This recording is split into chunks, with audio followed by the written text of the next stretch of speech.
Kuratira kwe muthenya wa Sunday mathaa ma 10 hena Saro ni Njoki na Chege tukiwa na mutumia mwiva twikara plot imwe ciana citu ni ciaumire mathaa ma 10 makiuma guthaka uria mathakagira hau nja na mathaa macio tukimetera mathaa ma 1 nginyagia mathaa ma 2 na matiacokire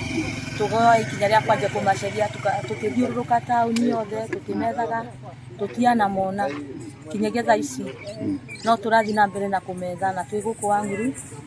turokire tukioka tukiripoti tukiro turehe mbica cia ciana na riu nginyagia thaa ici nigo turenda guthie na gwika uterere tuone kana ciana citu haria cia twikire ni cionekire muthenya ucio asa tutiriaga tondu ni tukiraga guceria ciana hindi ciothe okiro ici wa ngari wa Chege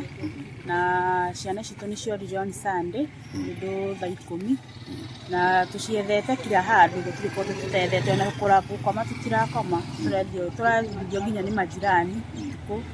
muthenya wa hiyo wa Sunday twaraire tukimetha utuku mugima na kugikia ira turatinda tukimetha turoka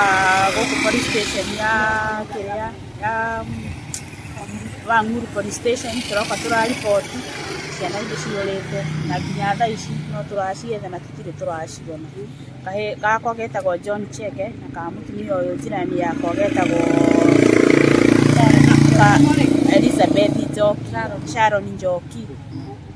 gakwa kena miaka 6 na ka mutumia uyu jirani yakwa kena miaka 12. Daniel Kitavi, Sub County Police Commander Mwea East. Kuna ripoti ambayo tulikuwa tumeletewa hapa Jumapili ya kwamba kuna watoto wawili ambao wamepotea, na ripoti ilipoandikishwa pale kwa police station Wanguru tulianza kutafuta watoto,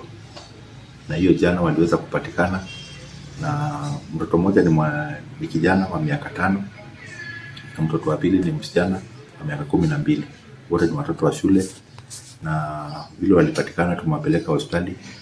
waangaliwa labda kama kuna kitu walitendewa, investigation ikiendelea, na suspect bado hajapatikana lakini tunamtafuta. Ripoti ambayo tunapata tulikuwa tumeambiwa kwamba alikuwa ameingia kwa plot moja hapa town Ngurubani,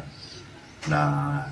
ndio maana hapo walikuja askari walipoanza kuwatafuta wakakuja wakapatikana wote jioni jana. Huyo kijana mmoja anasema anajua suspect na hata alipeleka polisi mpaka kwa nyumba yake. Polisi wakaenda wakaangalia wakapata suspect, but